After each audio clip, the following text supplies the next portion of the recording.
So let's talk about call option. So I would have to include Mike and Mary in this example. So let's say that Mike is bullish. He thinks that the market is going to go up, and Mary is thinking that market is pretty much normal at this stage, and there is no much upside or downside.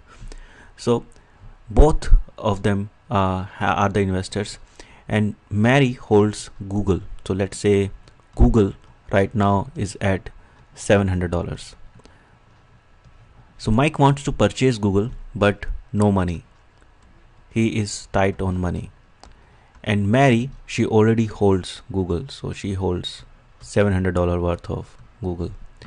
So Mike wants to invest, but don't no money. So what he can do is he can pay Mary $5, and in return of $5, Mary promises then in 1 month she will sell Mike for $700. She will sell Google for $700. So why Mary would do that? Because in if she do that, she will get $5 plus get to sell that at $700. So in total she will make 705 instead of just 700. For Mike, if the stock goes up, he's going to make money by not exactly investing or owning the stock, but only paying $5. So let's look at the scenario. What will happen? So we can have a upside or downside, and the stock can go to 690, or we can have a upside and stock can go to 715. So what will happen for Mike first?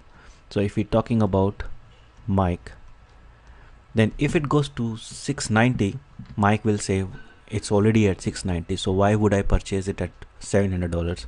So Mike is not going to make any purchase. So this is an important thing to remember, that call is an option, it's not an obligation. So he doesn't have to purchase it at $700. But if you talk about Mary, then in case of Mary, she lost $10 on the stock, but she made $5 from Mike, so she will end up with $695. So she lost $5 in this case, right? But if you talk about, now let's put loss here. So the loss will be $5 for Mary. Now if we talk about upside, so if the stock goes up, then Mike would like to purchase it at $715 or $700, and he do not even have to spend the $700 because the market is at 715. So he will just close the option and he'll get a $15. So because he paid $5 for it, so his profit is going to be $10.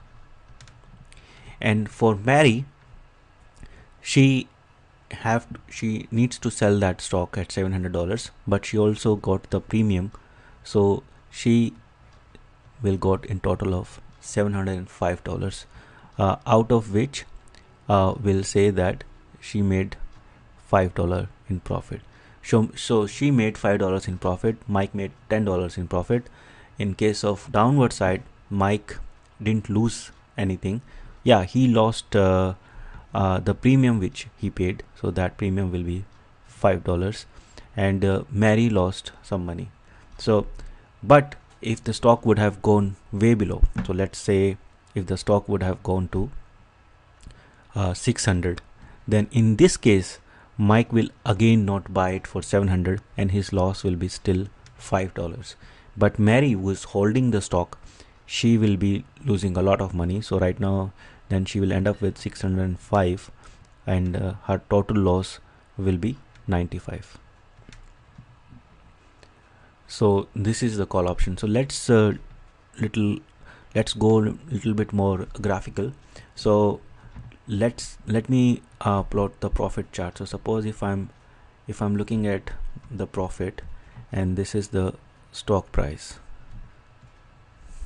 So if I entered at the stock at this price. Then if the stock goes up, I'm going to make money. If the stock goes down, I'm going to lose money. And there is no protection. The stock can keep going down. However, if instead of buying the stock, I pay a premium for a call option at this price, then because I'm paying a fees, I'm already starting with the loss. So I'm starting with the loss. If the stock goes up, first I will recover my losses and or what the fees I paid, and then I'll start to make money. So my chances to make money will decrease because stock has to go above a certain price for me to even start make money. However, if the stock goes down, then I will not have any losses, because the only losses will I have is the premium which I paid for the stock. So in that case, my loss will be limited. So I'll get a downside protection, but I also limit my up or like I also delayed my upside profits. So this is how the call option works. Now there are few things to remember. So let's go back to the example of Google. So I'm talking about Google now, right?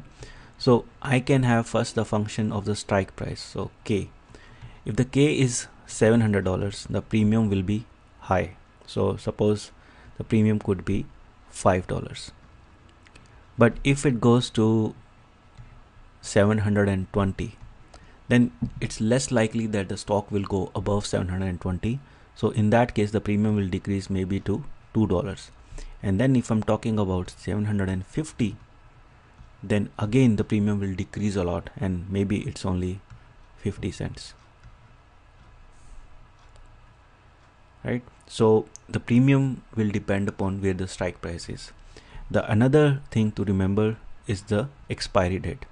So longer the expiry date, more likely is the stock to go above a certain price. So if I'm asking what's the likely scenario that the stock will go above 750 in 1 month, so it will be less likely. But if I say what about 1 year, so I'll call this as 1 month, and this as 1 year. So if I'm talking about 1 year, then you'll say yeah, it's more likely. So in that case, the price will increase and it will go to $5. And if I'm talking about 720, then price will go to maybe $20, and for 700 it will go maybe $50. So that's how the prices will change, both based on the expiry date and on the strike price. So if you hold the stock at $700, you can always think of making some more profit by selling a call option for 1 year for $50. So in this case, you can make total of $750. The only drawback is that you are exposed to the downside. If the stock goes down, you're gonna lose some money. So I hope this video helps, and I'll see you later. Thank you.